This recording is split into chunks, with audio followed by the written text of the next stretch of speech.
Aujourd'hui, je vais vous parler des 10 applications qui m'ont changé la vie ou alors qui me changent la vie encore actuellement. Je vous le dis tout de suite, il y aura des applications que je me sers du coup pour la création de contenu. Il y aura une application de jeu, il me semble qu'il n'y en a qu'une seule. Et ensuite des autres applications, mais vous verrez bien. On va commencer par toutes celles qui me servent dans la création de contenu. En premier, on a Canva. Canva, si tu connais pas l'application en 2025, télécharge-la et va voir. Vraiment, parce que c'est une bibliothèque à elle tout seule de création, c'est incroyable. De création de stories, de posts, de vidéos. Sachez que mon intro et mon outro, je l'ai créé sur Canva, ok? Toutes les miniatures, je les crée sur Canva. Qu'est-ce que je ferai aussi là-bas? Je sais même plus tellement je fais de choses là-bas.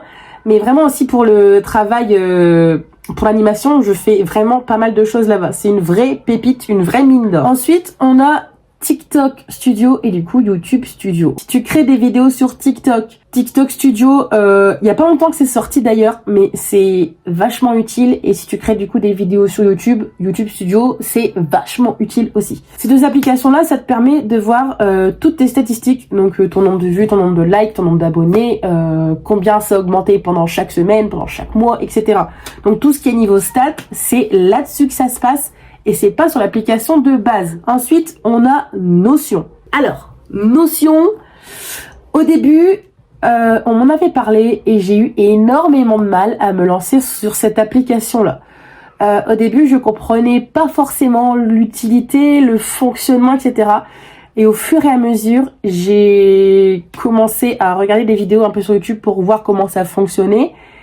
Et maintenant, c'est mon meilleur ami, vraiment. Que ce soit pour faire mes mémos de vidéos, que ce soit pour faire un blog, que d'ailleurs je suis en train de créer, que ce soit pour le travail, j'ai une page Canva exprès pour le travail, j'ai tout dedans. En fait, si vous voulez, Notion, c'est comme des notes. Si vous avez du coup un iPhone, c'est comme l'application Notes, mais en beaucoup plus élevé, vous avez beaucoup plus de possibilités. Ensuite, on a Pixels. Cette application-là, si vous créez du contenu, c'est pareil que Canva, c'est une mine d'or. En fait, dessus, vous avez des photos en paysage, en portrait. Vous avez des vidéos en paysage, en portrait. Tout ce qui est publié dessus est du coup libre de droit. Donc, vous pouvez vous servir clairement dessus pour illustrer des vidéos, pour illustrer n'importe quelle chose que vous voulez sur une vidéo, sur un contenu, etc. Et c'est juste incroyable. Et ce qui est bien, je trouve, c'est que vous avez même la possibilité, si vous voulez, de faire un don du coup au créateur de la photo ou du contenu que vous téléchargez. Et ça, franchement, c'est super cool. Ensuite, on a CapCut. Pareil, si tu connais pas, il y a un problème. TikTok, forcément en rapport avec CapCut. Donc, t'es obligé, franchement, je pense, de connaître CapCut. Si t'es sur TikTok, du moins. C'est l'application, pour l'instant, que j'utilise pour monter mes TikTok, pour monter mes réels sur Instagram, mes shorts sur YouTube, mes vidéos en général sur YouTube. Et franchement, c'est la meilleure application de montage vidéo que j'ai pour l'instant, que j'ai su m'adapter, que j'ai su prendre en main, etc.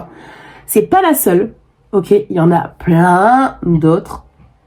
Mais pour moi, pour l'instant, CapCut, dans mon cas à moi, ça reste la meilleure. Et ensuite, vous êtes d'accord ou pas d'accord, moi j'utilise, c'est ChatGPT. Quand je vais vous tourner une vidéo, admettons, je vais prendre la vidéo sur les théories du complot, ok. J'avais commencé à rechercher, etc., des théories. Mais comme je suis pas dans ces trucs-là du tout, en fait, je suis pas dans ces trucs-là, mais j'aime bien m'informer. Donc, en fait, j'avais du mal à créer un petit texte, des petites notes pour pouvoir vous en parler en vidéo. Et c'est de là que du coup, c'est pour des petites choses comme ça que par exemple, là, j'ai demandé à ChatGPT du coup de me détailler un petit peu toutes les théories du complot que j'avais trouvées. et j'ai pu vous faire la vidéo. Ensuite, le jeu, du coup, que je vous parlais, c'est Plateau. On l'avait découvert avec des anciens amis à nous. Ce temps-là, c'était uniquement sur App Store. Et là, si je vous dis pas de bêtises, apparemment, mon frère l'a trouvé sur le Play Store, donc je sais pas s'il s'y trouve vraiment. Et coucou, je suis en voix off. Au montage, j'ai vérifié, voir s'il était bien sur le Play Store, et effectivement, il est sur le Play Store. Mais c'est une application où vous avez dessus plein de jeux. Un Uno, un billard, du bingo, du mini-golf, vous avez de tout, même des fléchettes, etc. Et en fait, c'est un jeu où soit vous pouvez jouer avec une personne en ligne, soit vous pouvez jouer contre un bot, donc un robot, ou alors vous pouvez même jouer en groupe avec vos potes. Que vous soyez à côté ou que vous soyez chacun dans votre maison, vous pouvez du coup vous créer un groupe et vous jouer en même temps du coup au même jeu. Et franchement c'est pas mal. Je vais vous garder la meilleure application que je trouve pour moi du coup pour la fin. Ensuite on a Freeprint. Je kiffe imprimer mes photos. Sauf que du coup j'en imprime tous les mois et ça coûte sinon bonbon. J'ai découvert cette application là, j'ai voulu tester pour une première fois et franchement mais j'étais trop contente. En fait c'est une application où vous allez avoir 45 tirages gratuits par mois. Et vous n'avez que la livraison de 6 ou 7 € à payer. Et vous recevez du coup vos 45 tirages. Je ne sais pas le prix que 45 tirages coûtent en magasin. Et coucou, c'est Remois. J'ai regardé le prix général de 45 impressions photos en photomaton et ça revient environ à 6,30 €. Mais là en tout cas, moi c'est ce que je me sers le plus et franchement... L'application, je vous la conseille pas mal. Vous pouvez aussi faire des albums photos, vous pouvez aussi faire des cadres photos. Je sais que j'en ai fait un pour ma grand-mère avec son chat. Donc franchement, cette application-là, pépite. Ensuite, on a Flow. Ça, je sais pas si vraiment l'application est connue, mais je pense. C'est une application du coup pour nous, les filles. C'est plus pour calculer vos menstruations, vos symptômes, etc. Si vous prenez même le premium, vous avez beaucoup d'avis de médecins. Franchement, l'application regorge de documentation, elle est juste incroyable. Ensuite, on a Vinted. D'ailleurs, tant que j'y suis sur Vinted, j'ai plusieurs storytime à vous raconter.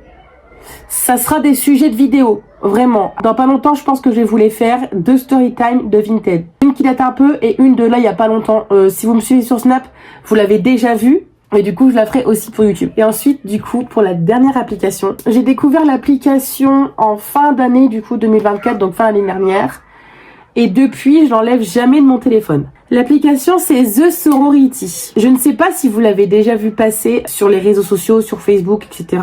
Je sais que même sur les panneaux publicitaires, souvent, je l'ai déjà vu passer. Pour vous expliquer un peu le concept, c'est du coup une application exclusivement pour les femmes. Vous créez votre compte, il faudra vous prendre en photo pour prouver que du coup vous êtes bien une femme. Et en fait, c'est tout simplement quand vous allez accéder dans l'application, vous allez voir qu'il y a une petite goutte en plein milieu.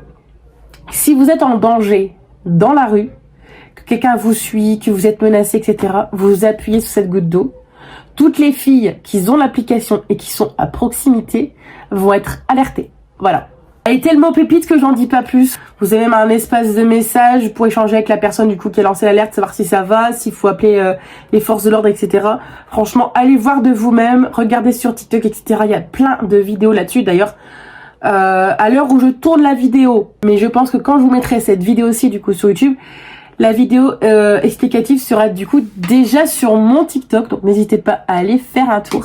C'est la fin de cette vidéo, j'espère qu'elle vous aura plu. Si c'est le cas, n'hésitez pas à lâcher un petit pouce bleu et à vous abonner pour ne pas louper les prochaines vidéos. C'était Sophie Riss, salut!